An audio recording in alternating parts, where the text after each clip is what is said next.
What's good, fellas? Today I'm gonna break down one of the loops from my Red Hills loop kit. You can check that out in the description. These are kind of Pyrex Whippa type loops. This is the one I'm gonna break down. I'll show you right now.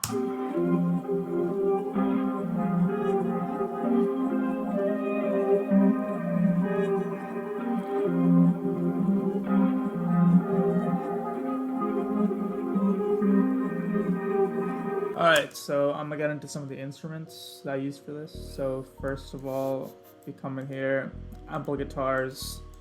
They're Luther preset, I believe.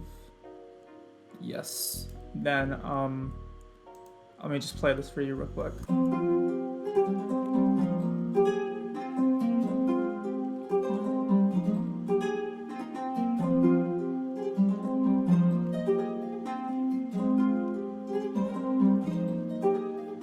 Okay, it sounds kind of stupid right now, but the effects added to it totally changed up the sound. So I got reverb, EQ, the things I usually have on there. Then I have an RC20, which is on the Vinyl 3 preset, and just a few of these settings are tweaked. But yeah, then I added Backmoss to it. Now Backmoss is a super slept on VFX plugin by RohXO Industries, and essentially it kind of reverses and re-reverses your sound. So this is what it sounds like with Backmoss turned on. So here we go.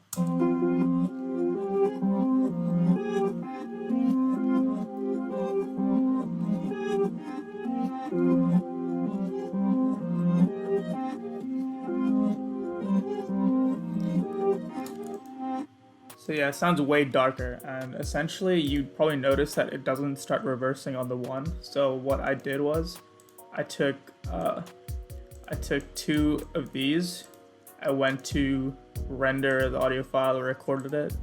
Then what I get is this, right? So I essentially cut it in half, and this is the part you want to use. And if you want it to stop clicking, you go here, click generic bleeding, and it shouldn't click. And then you get this. So yeah, essentially it starts reversing like immediately. So that's that. I'm gonna get into some of the other instruments I have here. So the second instrument is a flute from Arcade, and it's this Ancient Secrets kit, and got some of these turned up here a little bit. Then let me just play that for you real quick.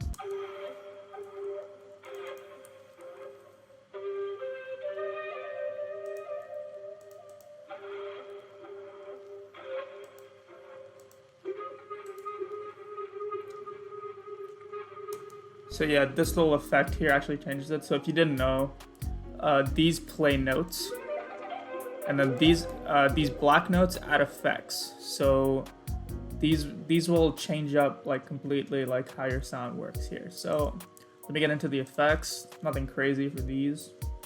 I got reverb, EQ. Then I got a little bit of delay. It's not doing too much though. Just it's on 10. It's on 10 here. Got the cutoff kind of low. Ping pong just sounds cooler. Then the same RC20, I think the same preset. I just dragged it from the one. And yeah, I got that sound. Then I have this sound right here from Arcade. It is from the Drip bank, and honestly the Drip bank's way better now. Like when it first came out, I was super disappointed. I'm like, wow, like they made a hip-hop bank, like that's so cool. But then it just turned out to be like basic trap drums, which are worse than the ones you get in every kit. But Drip is pretty good now, I'm not gonna lie. Yeah, this is what I came up with in Drip.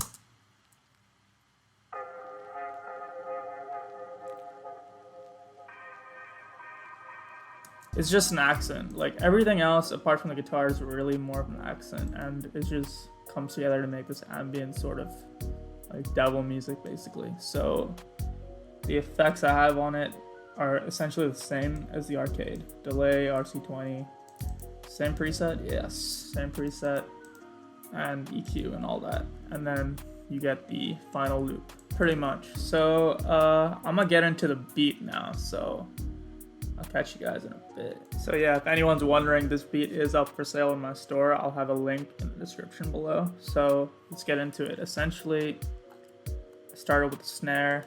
You already know how that goes. Yeah.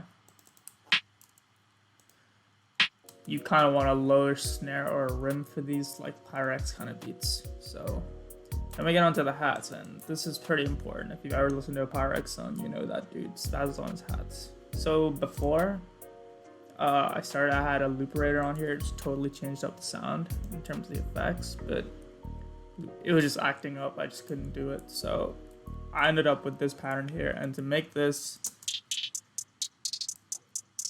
you kind of want to go into the half step, third step, sixth step, and just really variate it as much as possible. You want to create like a fun bounce. You don't want to go too heavy, even though it's probably like one of the things Pyrex is known for. At the end of the day, he still makes catchy drum patterns, so you kind of want to do that. And like a staple of that is this right here, the sixth beat, which goes like straight down. Is it I wanted the half actually, but he goes on the sixth too, so you can do either. Yeah, and I kept all the velocities constant. Like normally for these lower notes, I'll lower the velocity, but man, dude's got some loud hats, so I just left them up. So moving on, we got the 808, and I kept the 808 stupid simple. You can even up these an octave and it'll still sound pretty decent. So if I play that.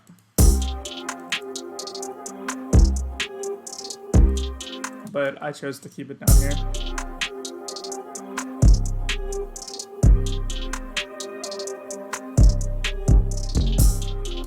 So yeah, it just sounds hard and super simple. I got a little roll here, but nothing crazy. I just lowered the velocity here a little bit because it was a little obnoxious, played all the way up, but yeah, that's pretty much it. Then the kick pretty much follows the 808. I cut it out in a few parts, but yeah. Open hat, just like a little crash, the 1 on the 5. Standard. Then the last thing was the rim, so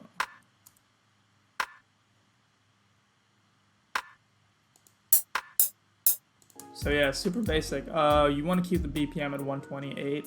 So probably 110 to 140 is pretty standard for Pyrex. A lot of people think all of his beats are like 115 to 120. That's just not true. I feel like he goes more to 130. A lot of people listen to Costa Rica or Pony and they think, oh, this is all he does. But for Young Mal, for Lil Keed, he keeps it at like 130 for the most part. So I kept it pretty close to that. So you get into that, all the drums.